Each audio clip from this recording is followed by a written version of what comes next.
Yeah. Yeah. Stay focused, no distractions, and grind.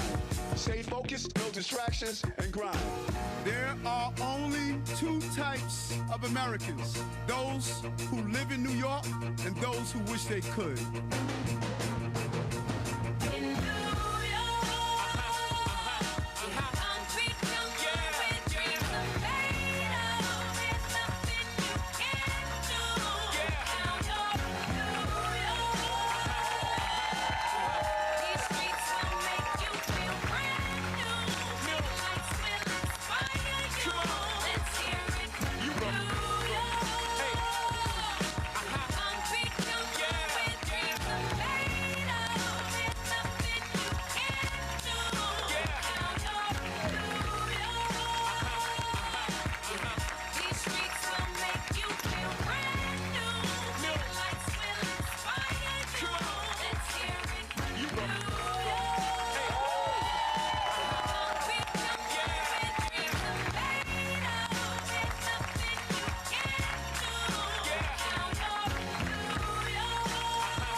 Good morning, everyone, and thank you for joining us here today for what is clearly the most exciting announcement that we've had in a while. My name is Camille Joseph Arlak, and I serve as Chief of Staff to the Mayor. Our administration is laser-focused on making sure that our city is safer and that we create a more affordable and livable city for working-class New Yorkers. And nowhere is that more important than in our public school system. It is where students come to learn and grow, develop lasting friendships and life lessons. It is where our families come when they need community and support. Leadership in our school matters. This is why over the last nearly 3 years, under the leadership of Mayor Adams and Chancellor Banks, our public school system has reached new heights, and I could not be more excited to be here with you today. To tell you more about it, I am pleased to turn it over to an unbelievably committed leader who has served our city's children for over 40 years, Chancellor David Banks.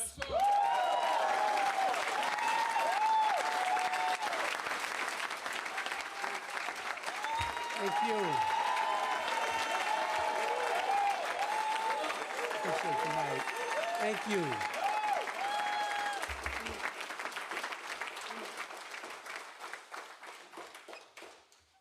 I so greatly appreciate all of you. And, you know, it has been, I'm so grateful to have served New York City's families and children now for almost 40 years.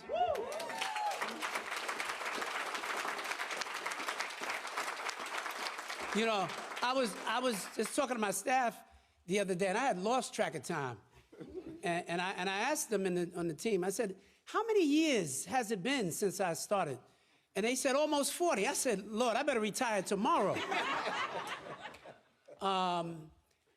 Just thrilled to be here. And I'll tell you why this place has been so important to me. But first and foremost, just to tell you, as a product of the New York City Public Schools, New York City Public Schools did well by me and my family, my brothers, and it's been a real blessing for me to have been a product of this school system. But when I came out of college, I started my first job, Richard, they say you didn't know this, but as a school safety agent at Clara Barton High School in Brooklyn, 1985. And from there, I went on to be a teacher in Brooklyn at PS 167, right on Eastern Parkway and District 17 in Brooklyn. An assistant principal also in District 17. Shout out to District 17. I was an AP there for 2 years at PS 191. And then I had the great fortune of coming to the Bronx. And I had the opportunity to be the founding principal for this school, the Bronx School for Law, Government, and Justice. And for those who don't know, This school is the first urban assembly school. Urban Assembly has a network of 20-plus schools all around the city, but it started right here in the Bronx, in this place, with me as its founding principal. But the man who was the visionary behind Urban Assembly is the reason why I was even selected to be the principal, and I'm thrilled that he's here today. He's also Mr. New York. He built Battery Park City, and he's just done amazing things. That's Richard Kahn, who's here today. Richard, stand up for a moment, Richard. Thank you. Thank you, Richard. I would not have become the principal for this school were it not for that man who made it happen so many years ago. But I would have never met Richard Kahn if it were not for the other gentleman who has been a mentor for me for so many, many years. A mentor, a friend, longtime member of the 100 Black Men. Of the 100 Black Men, we have some of the brothers in the house here, I think, as well.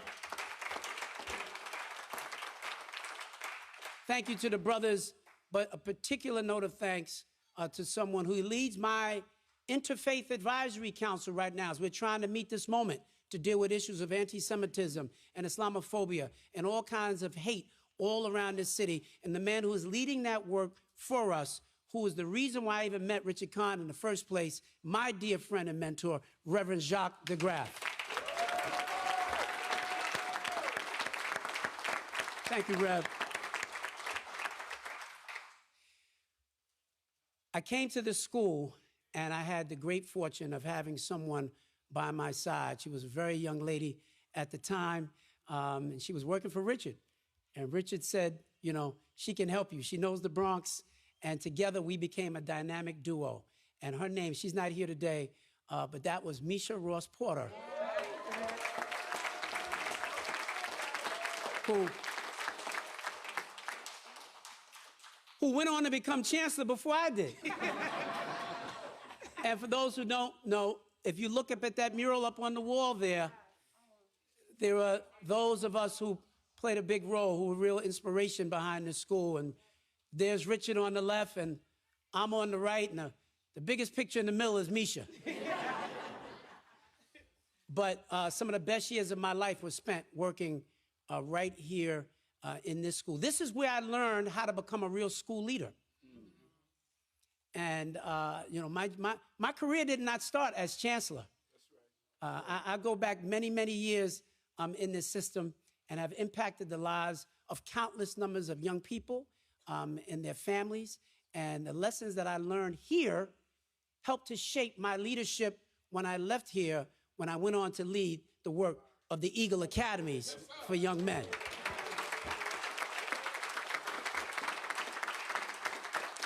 You see, because we recognized that if we were going to transform the lives of young men of color, we needed to have a place that would be a safe place for them emotionally, where we could pour into them and help them learn to be the best versions of themselves. And we created the Eagle Academy for young men in the Bronx, my pride and joy. And the principal of the school, Hector, is here. Thank you so much, Hector, for being here as well. And he's carried that work on now for the last decade. And we put an Eagle Academy in every borough in New York City. And we put one in Newark, New Jersey as well. Eagle serves today over 3,000 young men of color across the 5 boroughs and Newark, New Jersey, sending kids off to colleges and universities, but more importantly, pouring a level of hope into their lives to help them understand the greatness that is within each and every one of them. And I could not be more proud in my entire career than all the work that we did at the Eagle Academy. And so I thank all of the members of Eagle.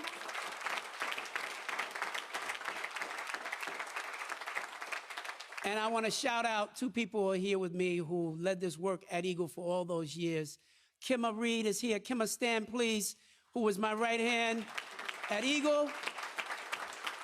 And remain standing by the man when I left Eagle Academy and came here with this mayor to be chancellor, the person who now has been my successor and has taken the work of Eagle to even greater heights, Donald Ruff.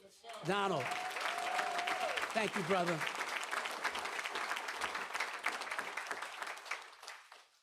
And it is important to me that as I recognize them, I want to recognize them also because succession planning, to me, is critically important. When I left this school as principal to go to Eagle, we handed the reins of leadership over to Misha, who led this school for an additional decade. And as I've left the Eagle Academy Foundation, I handed it off to Donald Ruff, and he is continuing that work and taking it to even greater heights. And as I now give up my seat as the Chancellor for New York City Public Schools, because first of all, after 40 years, I'm tired. And that's the God's honest truth. You know, when I took this job, I had one person, only one person. Everybody offered me all kinds of congratulations. One person said to me, you shouldn't take this job. And that was Norman Wexler. He used to be my boss. He used to be the head of all the high schools in the Bronx. And I said, why would you say that? He said, because it can kill you. And I said, why would you say that, Norman? That seems a little dramatic. And he said, because I know you, and I know how you lead. You lead with your heart. You care, and you care deeply. He said, the job of a chancellor, it's always had people who've been like bureaucrats. You almost can't care that deeply because it will just drain you. But I stepped out on faith. I came here in my almost 3 years. This has been just the joy of my life to lead this entire school system. And you're going to be hearing from her in just a moment. But I'm really thrilled that the person who will be succeeding me in this role is our Deputy Chancellor, Melissa Ramos.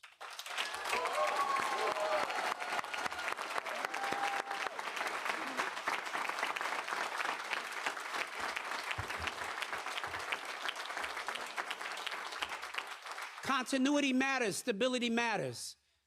So even as I have now made this announcement, I'm not leaving tomorrow.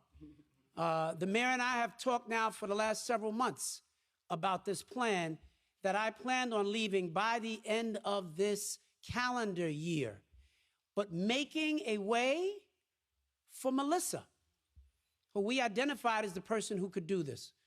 Melissa led the work of Project Open Arms as we welcomed 45,000 newest New Yorkers. She was the face of that.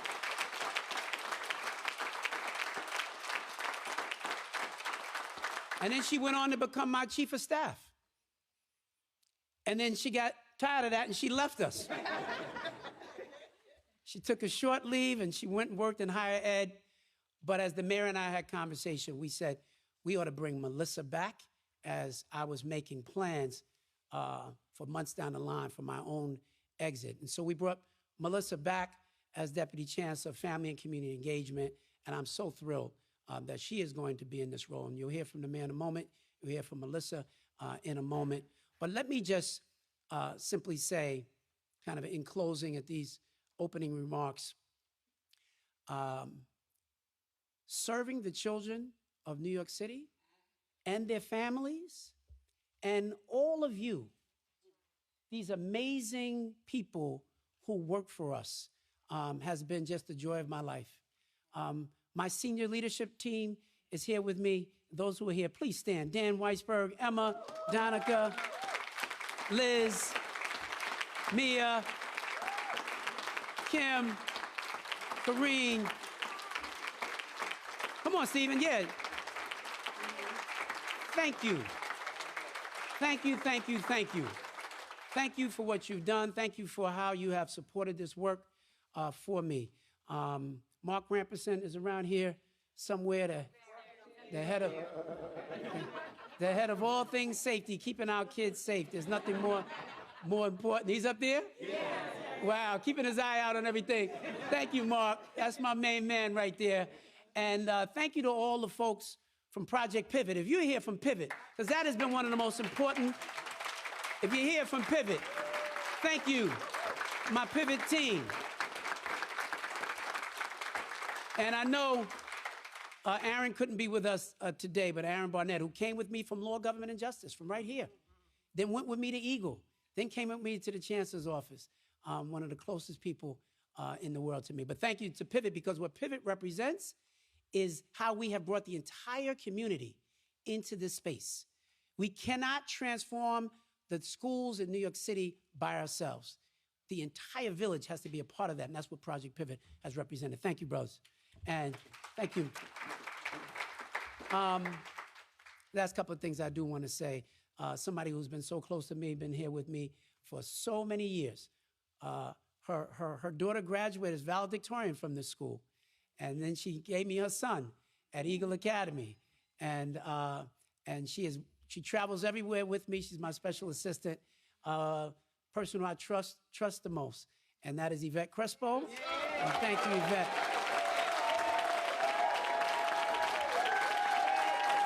Yeah. Love you. Love you, love you, love you.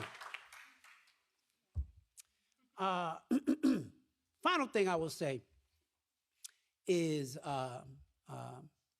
none of this happens for me. I think my couple of I have 4 kids. I think 2 of them are here today. I think they were floating around here somewhere. Where's Ali and Ali? Where are you? Come here. These are my twins, everybody.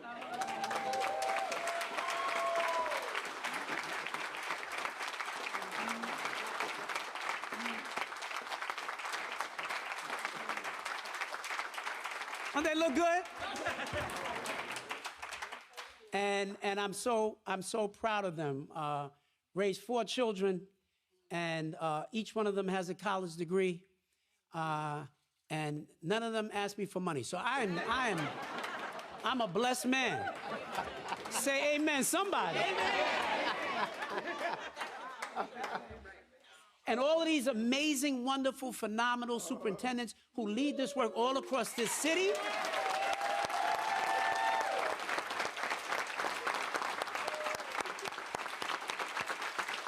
It has been my privilege to lead this work together with them. They're the ones who really drive this in all of our communities, all across the city. And finally, I want to say to the love of my life, who has helped me in ways that are immeasurable, simply immeasurable. And folks can write whatever the hell they want to write, but I know, and that is my beloved. Where is she? My Sheena.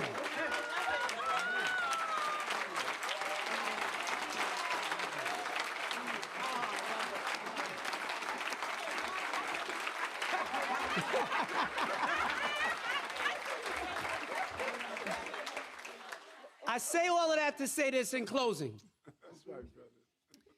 I know my truth. That's right. I know my truth. You see, there's some folks who are covering some of these stories who are kind of new to this space. That's right. I started this work in the mid-'80s, before some of them were even born. That's right. And a lot of folks who know about Eagle and know about my chancellorship don't have any idea about how we built this, Richard. And the time that I've given to parents and families and kids well before I even got here. 40 years of my life that I've given, while at the same time raising 4 beautiful children. I have been beyond blessed, and God is not finished with me yet.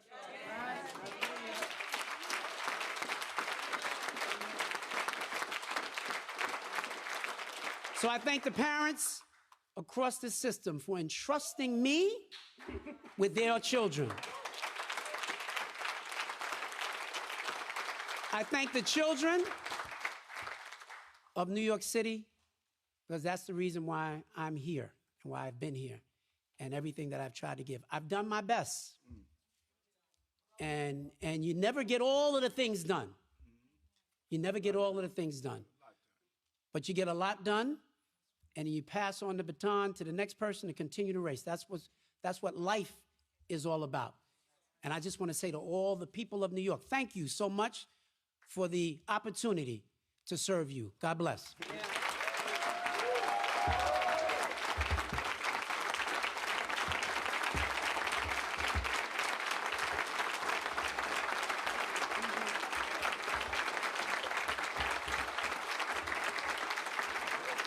Thank you, thank you. Thank you so much. And I'm not a happy camper because in her nervousness, she introduced my brother. I should have introduced him. David is my brother. And the Banks family are my family. I value them. I value the commitment of their dad, who mentored me as a young rookie cop. I valued Phil, who rose to the level of being the highest ranking person in charge of the police department, patrol force. I value how much they value the people of these cities. These are not only good public servants, they're good human beings. They're good human beings. And during these moments, I remember sitting down with my brother in January when he talked about it, and he's right. Doing this work, if you just want to go through the motion, it's an easy task. But if you show up every day and you are emotionally tied to the areas that you are responsible for, like all of these deputy mayors that are here, and they are showing up every day to deliver for the people of this city. And one of the first things we did, Sheena, was going to the Museum of the City of New York. She gathered us all together in the beginning of this administration, and she walked us through.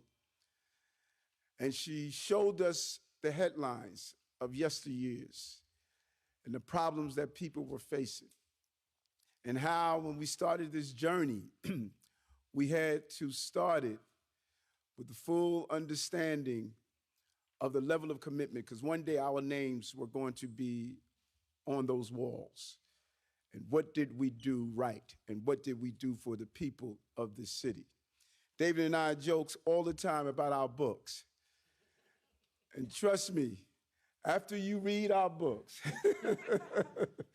you're going to see what this journey was like.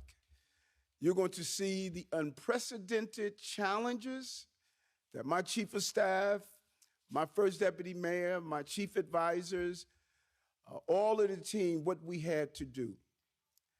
And we may have been, but we were never broken. We never surrendered for delivering for the people of this city. And nothing was more significant than the Chancellor of the city of New York. 8 years interviewing David, meeting with him, speaking with him, talking with him, hearing his vision, and finding out, what are you going to do with these babies? How are we going to do what many people talked about, but he actually did? How do we transform our school system that we can finally get the product that we invested in? And David did it. Everything from New York City reads to how we look at our math curriculum, to our internships, to what he's doing with Project Pivot, how he changed the food so we could stop feeding healthcare crises and start giving people the quality food that they deserve.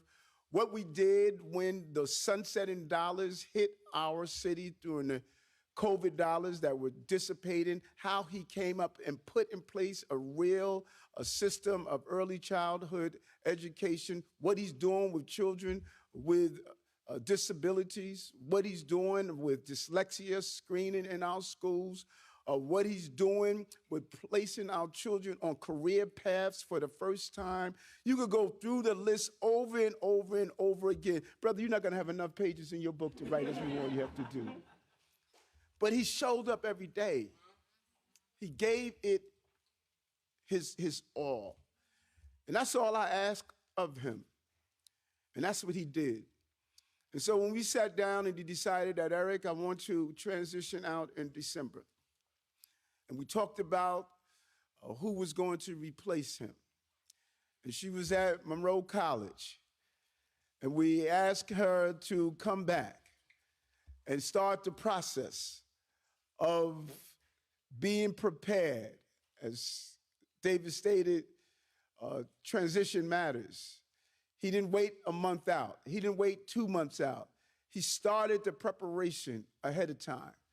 And with his amazing team, with Dan and others who helped to stabilize the transition so she would be able to have the support that she deserved.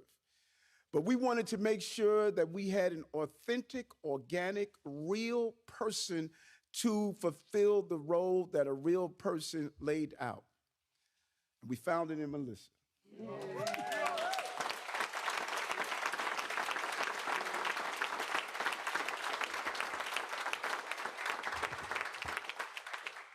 Teacher, improved her records in her school in her early time in education, went on to be employed at Tweed, watched and learned. When we talked about it this morning, I heard Deputy Mayor Williams Isom talk about the role she did with Project Open Arms and how easy it was to just work with her. Deputy Mayor Amazar talked about just the ability that she has to get stuff done without worrying about all that's going on around us, because no matter what happens in our city, our children still must be educated. And they must be prepared for the future. And Melissa brings that. Just a girl from the block. You know, a Bronx leader. And just a symbol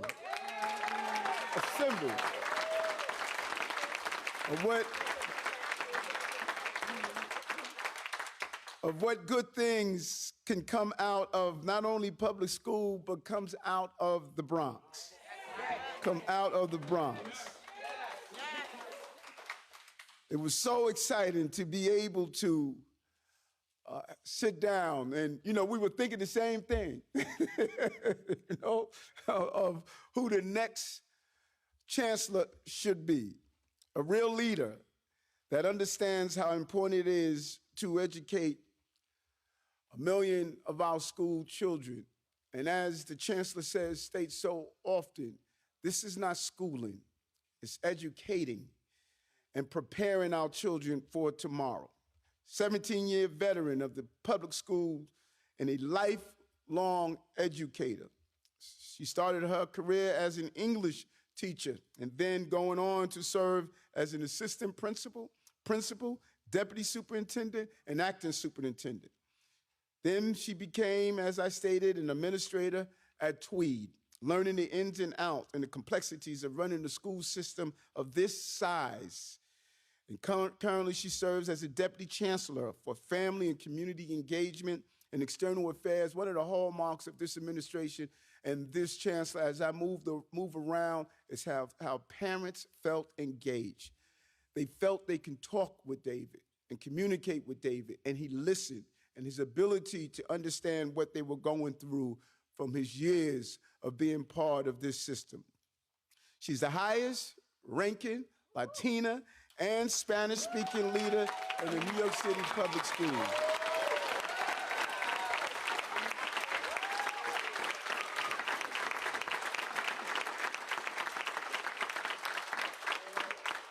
She's been on the ground, folks. She's on the ground.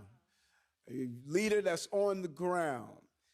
And what's really interesting, when you look at her first year as a principal, she increased the graduation rates from 23% to 68%.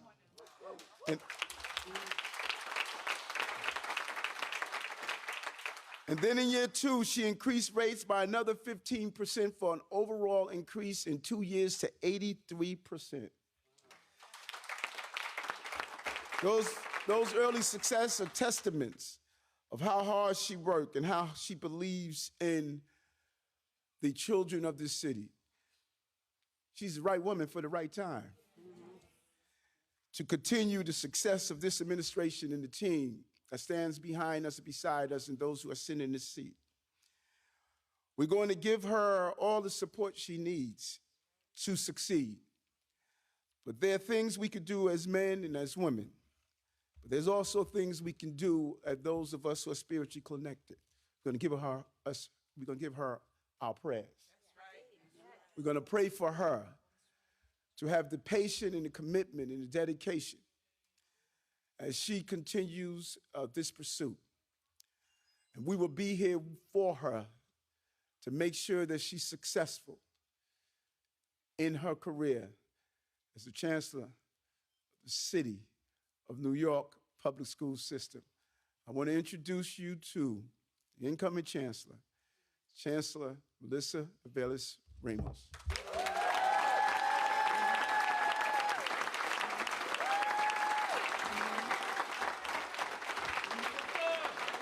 Thank you so much. Thank you, thank you, thank you. I am so honored to be here with all of you. Thank you so much, y a mi comunidad latina. ¡Bienvenida! Te doy la bienvenida aquí, mi comunidad latina. Mil gracias por estar aquí conmigo. I just said welcome, but when you say things in Spanish, they sound so much better. I am honored to be here. I am honored to accept this opportunity to be the incoming Chancellor of New York City Public Schools. I would like to first begin by thanking our mayor. Mayor Adams is New York City. Mayor Adams is everywhere. Mayor Adams is accessible. Before, you would look at mayors and you would see someone cold and inaccessible and on the news. You see Mayor Adams everywhere. I remember crossing the street to go get a Starbucks, and I was like, is that the mayor?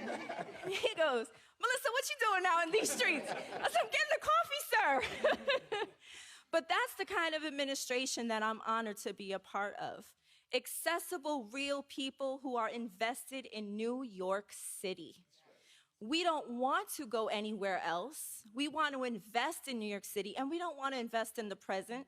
We want to invest in the future, and our futures are the babies. So, Mayor Adams, I won't let you down because I won't let New York City down. That's right.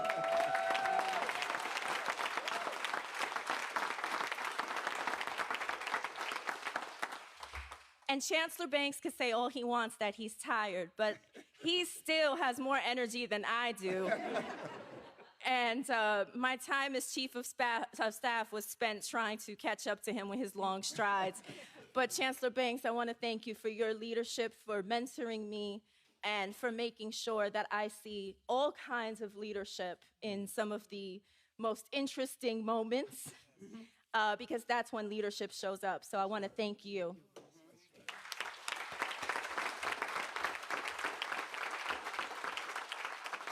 Now, if I may, I want to share a little bit about myself. Growing up in the Bronx, it is good to be home in the Bronx. So I grew up in the Bronx, single mom, and during the 80s, public schools in the Bronx was a forgotten place. Another thing I want to thank our mayor for prioritizing the Bronx. Right. At that time, New York City Public Schools was not a good place to be. And my mom, who was pulled out of school when she was only 14 years old to escape an abusive situation, ended up having 3 children on her own. And public schools did not work out so well for my first 2 siblings. They went on to do amazing things, but only after they were pushed out with GEDs. They had to fend for themselves and find their way after school. And my mother said, my baby, I'm the youngest and the spoiled one, she said, there is no way that I'm going through this again. I am going to do whatever I have to do, work for $12,000 a year and clean and cook and scrub and answer phones, do whatever I need to do in a Catholic school in exchange for safe education. I need you to be safe, and I need books in front of you. I need you not sitting on a windowsill, and I need to make sure that you have the resources you need to succeed. And I did, and that is all to my mother. But what I will say is that we shouldn't have to move to different districts, and we shouldn't have to enroll our kids, and that is your choice if that is what you decide to do. But it should not be because New York City Public Schools is not an option.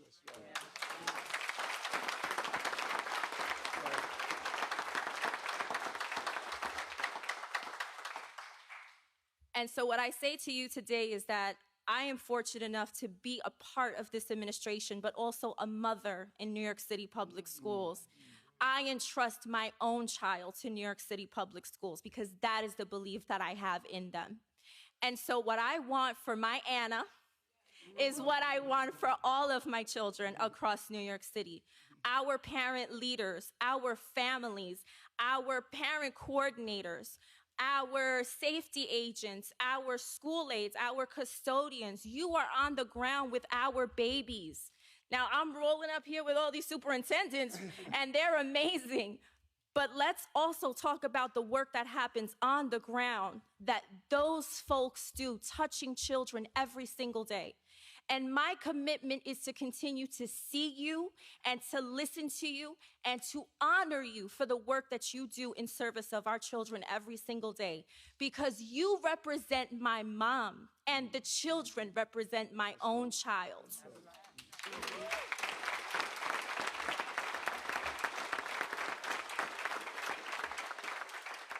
Now, many of you already know that I started my career as an English teacher at Harry S. Truman High School. Yeah. I promised Principal Alfano I would make sure I get that in there. And what I will say is that over the course of 17 years, I've seen a few chancellors come and go every now and then, and we've seen some changes, and they don't feel good on the ground. People start to worry about stability, continuity. What's going to happen? We started these amazing things, and now we don't get to see them through. I want you to know, I want you to see me as a symbol of stability, of commitment. We started amazing things in alignment with the mayor's vision for New York City and the chancellor's vision in alignment with the mayor's vision for New York City Public Schools. And I am here to tell you that my charge is to make sure we carry through on all of the bright starts and bold futures, all of the pathways that we're building for our children, all of the bridges that we need to build between communities and families, because this is all in service of our children. So you have my commitment to be that chancellor.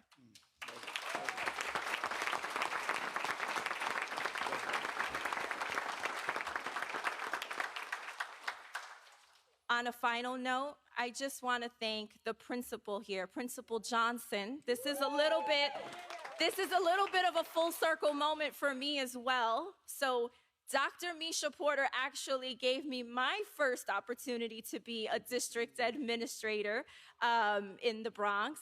And obviously we know the chancellor has a little bit of a connection to this school as well. And what I just found out is that one of the most amazing principals I ever worked with and who was a principal in my district, Dr. Asia Johnson, her husband is the principal of this school. So Dr. Johnson, thank you.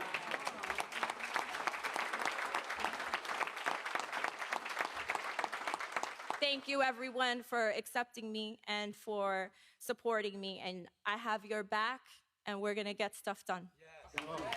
Thank you. We want to bring on. We can't be in the Bronx without having the Bronx Borough President say a few words. And then we're going to bring on our two assemblywomen that are here as well, Jackson and Raj Kumar. Come on up, BP. Wow. Good morning, everyone. Buenos días a todos. Bienvenidos. Welcome. I am truly so grateful that we are here today in the great borough of the Boogie Down Bronx.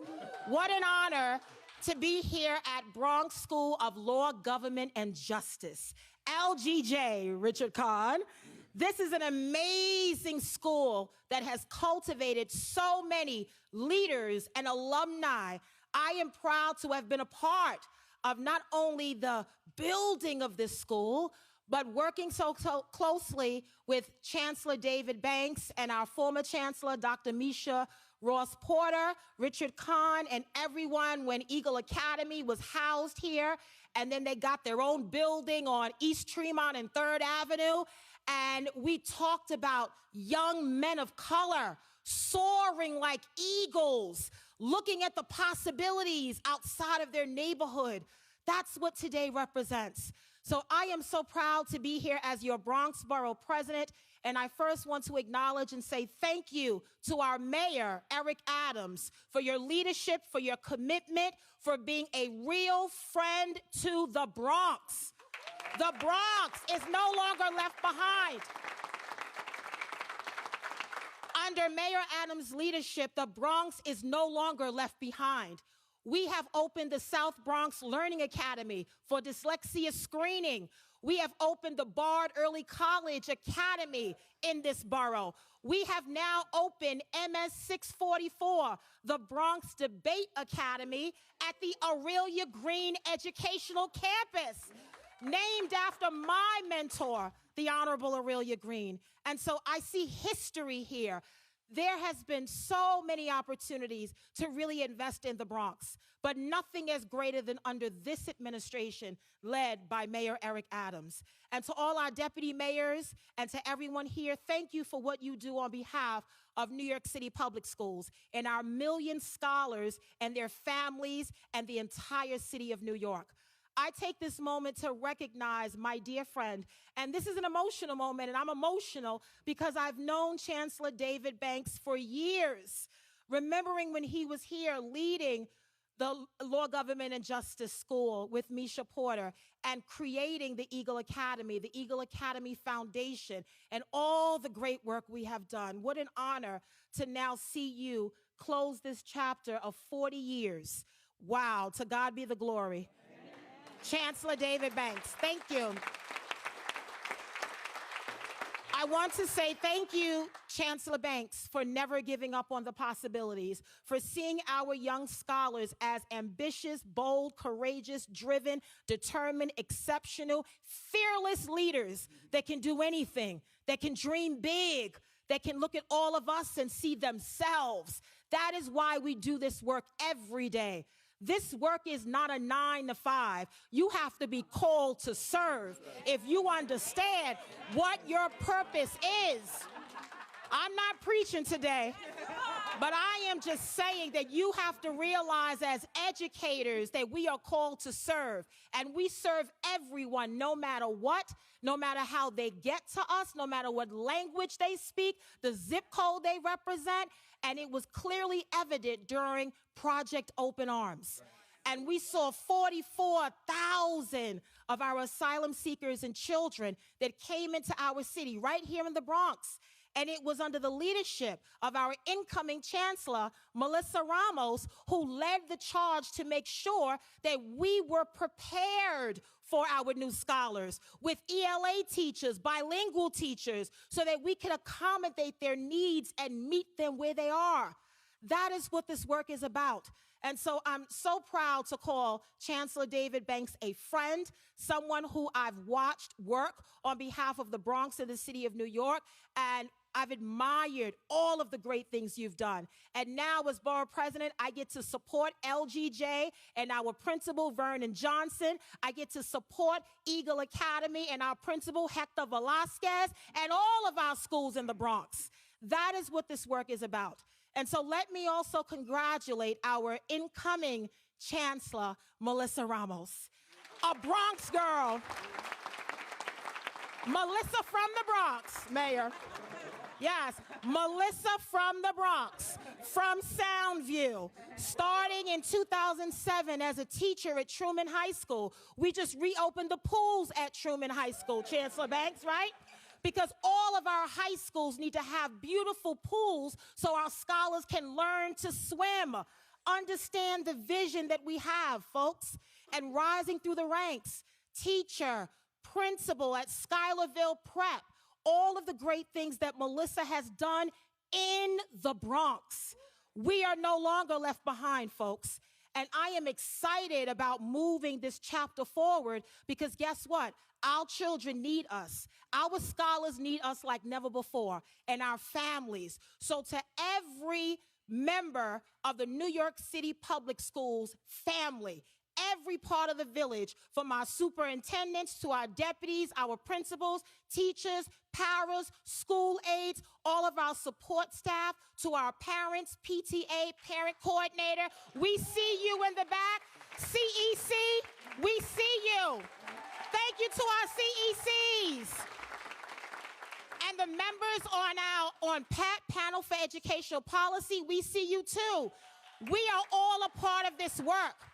And so as we move forward, as we celebrate 40 years of Chancellor David Banks giving his life to New York City Public Schools, as we celebrate this moment of our incoming Chancellor, Melissa Ramos from the Bronx, let us recognize that the work does not stop. The learning, the growth, the opportunities, the partnerships, the investments do not stop. So let us keep going to make sure that New York City Public Schools are the very best that they can possibly be, because our children deserve the very best and nothing less. Thank you so much, everyone, and congratulations. Love you.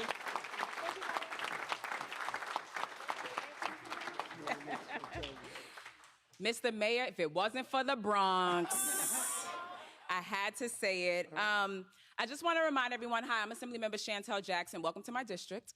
I want to remind everyone that in 1985, Whitney Houston popularized this song, and it started, I believe the children are the future. Teach them well and let them lead the way. Show them all the beauty they possess inside. And everyone standing in this space is making sure that that happens. I am so grateful to be here with you all, to say thank you to Chancellor Banks for all of the work that he has done for our kids. To the twins and the two others, we say thank you for sharing your dad with us. I know that this is sacrifice. Our families sacrifice so that we can continue to serve everyone else. And I know my pastor was here, Pastor Crawford was in the building. So I just want to get my brownie points and say, well done, good and faithful servant. And to our new Chancellor, you have been faithful with a few things. I will put you in charge of many things.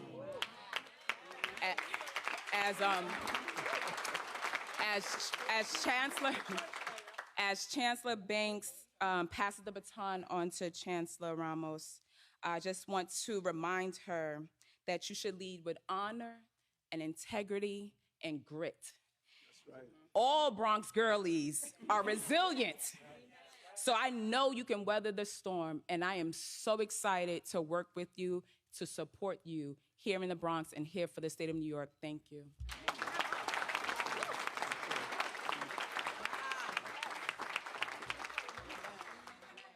Good morning. I'm State Assemblywoman Jennifer Rajkumar, but when I come to the Bronx, they call me Jenny from the block. I am so happy to be back in the Bronx. I actually taught for many years as a professor at the Bronx's own Lehman College. And I have never seen as much raw talent as my students had. When they debated better than members of the US Congress. And so the reason that I care so much about education is because education is the reason I'm standing here today. My mom was born in a mud hut in India, and my parents came here with just $300 in a suitcase. But my mom, like the incoming chancellor's mom, believed that education could open every door. And she invested in my education, and that opened every door, and that is why I'm here. And so I am so excited to partner with an incoming chancellor, Chancellor Ramos, who through her own life story knows that education can open the door. And together we're gonna do incredible things for this city, Chancellor. I also wanna thank the incredible Chancellor David Banks. 40 years of transforming our school system. And yes, everyone has talked about his incredible achievements, including New York City Reads, which ended 30 years of curriculum to install a new curriculum to make sure all of the children in our city can read. But he also did something very special, something very historic that today I would like to acknowledge. And that is that together, we made Diwali a school holiday in the city of New York. And that is a historic achievement. The mayor, the chancellor, and I did something that nobody thought was possible and gave voice to an entire community. And this is an achievement that is going to outlive me, Chancellor, and everybody here. The chancellor was on the phone into the wee hours of the night after 6 months of a campaign to make Diwali a holiday, to make sure that it happens. So I want you on this day to know that 600,000 South Asian New Yorkers send you their gratitude, and we'll never forget your work on this day. And finally, I think of the words of Ralph Waldo Emerson, and he said, "It takes a great deal of time to eat or to sleep or to earn $100, but it takes a very little time to entertain a hope and an insight that becomes the light of your life." So as educators and elected officials, let's continue to light that fire in all the kids of New York City. And I look forward to doing it together with you. Thank you. Thank you. Thank you. Thank you so much.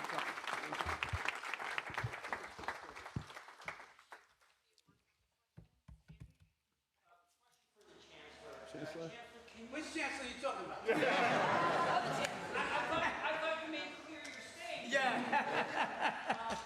Hi, Andrew. On the timing of your retirement, did you move up the retirement date to the end of the calendar year? Why would you not be staying to the end of the school year after 4 years? Why the end of the calendar year? And does any of today's time have to do with what's going on with the investigation? Yeah, you know, and I'll tell you, quite honestly, I was so concerned about that because the mayor and I have been talking about this for quite some time. And I said, now everybody's going to think I'm leaving because of this stuff. It has nothing to do with that. We have been working on this for months. And it always sounds nice that you can go all the way to the end of the year. That's a romantic notion. But the reality is that, you know, after 40 years, when you recognize that it's time, like you feel that. Anybody who knows me, like, and people, there's some of the folks in this room who've known me for many, many years. They know how I lead. When I was in this school, every parent in this school would tell you I was out in front of that building. First of all, I was the first person in the building. I was here before school safety. The only person that might have gotten here quicker than me was the custodian who lift the gates and turn the lights on. Other than that, I was the first one here. And I greeted every single child right outside before they ever stepped foot inside the building. And I could tell right away what was going on with them just by shaking their hand or giving them a hug. And you know what I mean, right? These are all leaders who do the same kinds of things. And you can test where they are. And you love them. And for those who you can see are going through something, you make sure, I say, Yvette, Aaron, somebody, we need somebody they need a hug, they need somebody to call mom, something is going on. I was here to all hours of the night. That's why I appreciate assembly person talking about my own children. My own children sacrificed, my whole family sacrificed for the way in which I led. I was not the guy that went home at 3:30. And once I was home, I was still fully engaged. And that's what so many of these great educators, that's the way we've lived our lives. And since I've been here, we put together the most amazing team. These people that you see here, it's like, it's a dream team of phenomenal, smart, committed people. And I run really, really, really hard. And then I realized I'm out of gas. Like you know it in your spirit. Now, can I just dance around on the margins and just play Chancellor? I could, but I've never moved like that. I give this stuff everything that I have. I've never had a job where it was a drive-by for me. If I'm in it, and I give it everything that I have. And I've given it everything that I have. I've given it everything I have. So Andrew, please know that, right? My whole life I've lived with integrity, and some of you have just gotten to know me since I've become chancellor. There are many people who knew me for many, many years before. They know who I am. And the folks who know would never cast aspersions like I hear being cast about. So for those who are newer to this space, you better ask somebody. That's right.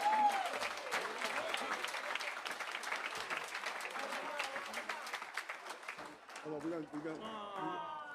gonna give you a flower.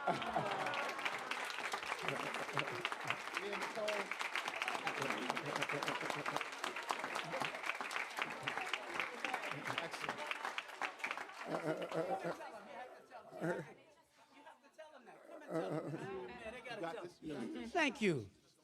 Yes, introduce yourself. Hi, I'm Nicole, Hi, my name is Isatu. I'm with the NHS. and I'm with the Principals Advisory Council. We would like to give Mr. Banks his flowers. He raised a very nice daughter, and she's been here with us for quite some time. So we got to spend a lot of time with her, and She's amazing. She's the greatest NHS advisor. It's so sad to see her go. Oh my God.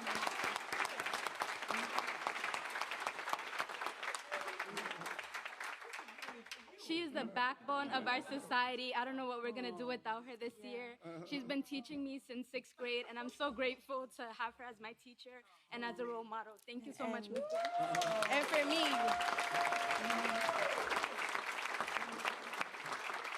and for me, she's been somebody that I can come to since I've been here.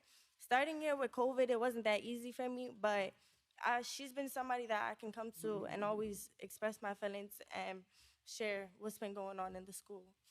We love you so much, Mr. Banks and Ms. Banks. Thank you so much.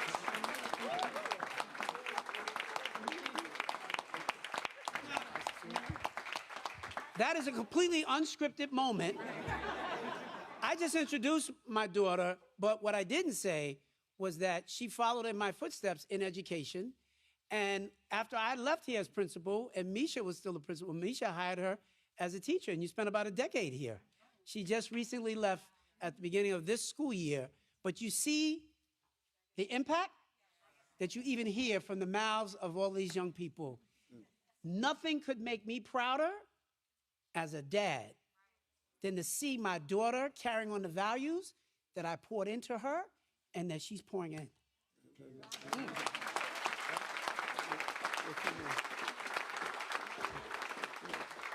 Marsha.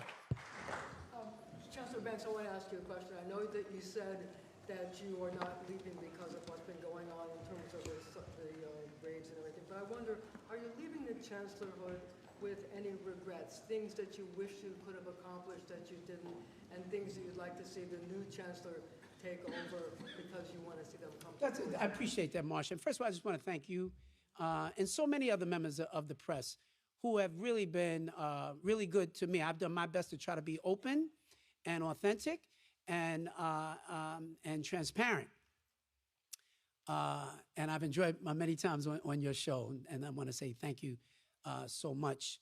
I leave with no regrets. I gave it everything that I have. And when you realize that you don't have that much more to give, I poured it all out. I did. I poured it all out. I think I'm the first chancellor in the history of New York City Public Schools who opened 2 multi-million-dollar buildings. When we started as principal at Law, Government, and Justice, we were not here. We were in a shared space, blocks from here. And where's that picture? We marched all the way down the Grand Concourse, right? We marched down that Grand Concourse to this building. It's one of the greatest highlights of my career. And all of the thousands of young people who have come through these doors as a result of what we did here. And that means so much to me. And then what we did at Eagle Academy, it's unbelievable. I get stopped in the streets by people every day. Every single day, somebody stops me in the streets who says, thank you. My son, my daughter, my grandson, and went to Eagle Academy. I said, which one? Right? Because we have one in every borough. And it has impacted the lives. And so many of the young people here at Law and Government, I've been so blessed. So no, there are no regrets for me. The work is never done. So it's not like mission accomplished. There's never anything such thing as mission accomplished, right? But what I will tell you is that the work goes on. Melissa will continue the work. This team will continue the work. But I just think about so many of the young people over the years. I've just taken over these last days and weeks to start to reflect, because I'm in go mode all the time. You don't stop and rest and just pause and think. And I just thought about, a few years ago, I got an honorary doctorate from Wheelock College in Boston.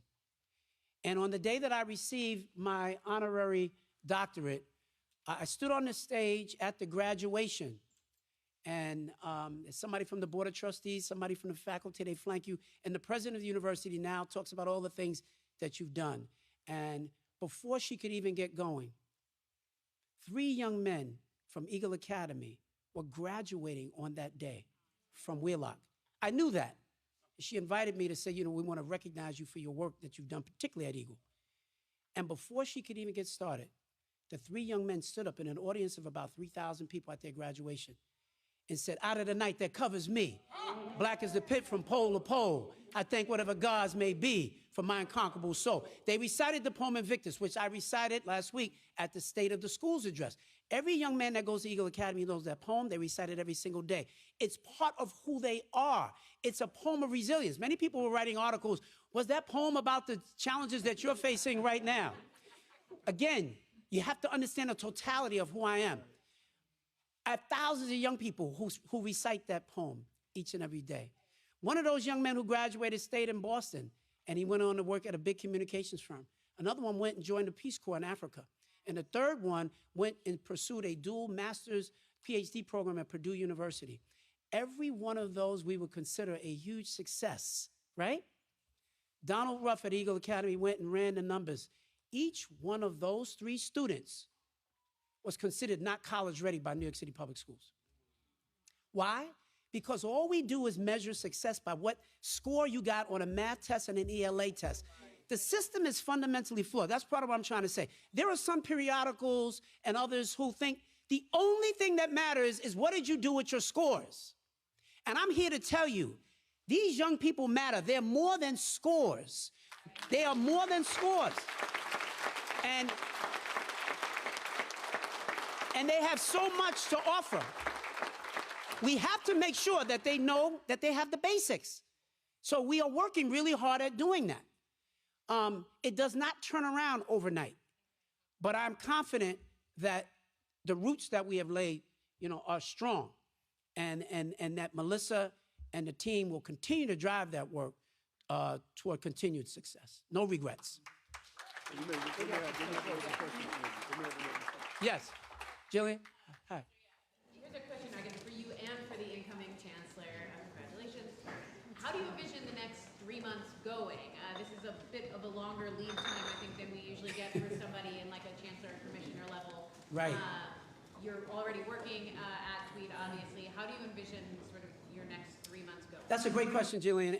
And I think, again, it's one of the things we want to emphasize. It's the reason why, you know, people, some of the stuff was written, Chancellor resigns, like I'm leaving tomorrow, right? No, we are doing this this is the most responsible way that you can do this. It doesn't usually happen this way. It usually happens, somebody makes an announcement, they're out tomorrow, and good luck to the next person. I don't lead like that. I never have. That's why I pointed out all these people that everywhere I've gone, I try to leave the place better, and I try to hand it off responsibly to the next person. At the end of the day, it's the mayor's selection. I'm here because Mayor Adams had enough confidence in me to do this job.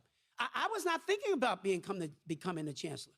The mayor's the one who said to me, I need you to be my chancellor. And I had no interest in that. And it took me a while before we got there. And he said, you're the one for the job. And together we talked and we said, Melissa is the one for the job. So I plan on spending the next 3 months just trying to continue to pour into her in an even more intentional way. Because now everybody knows that she's up next. And so I want to be intentional about making sure that she's in all the right places. She's not in every meeting that I have. So yesterday, she was at the very first meeting of our Interfaith Council. Rabbi Joseph Potasnik and the imams and the Christian ministers all came together as we continue to talk about issues of anti-Semitism. Those are meetings that I've been doing since the beginning. She's in other meetings. But now she will be in all of the chancellor's meetings. She will begin developing the relationships with folks that up until now, perhaps she has not had to develop those relationships because she hasn't been in the seat. So now everybody, all of our CECs, she'll be in all of those meetings. She'll be at every PEP meeting. She'll be engaging with community leaders, elected officials, every single one of them. She's already been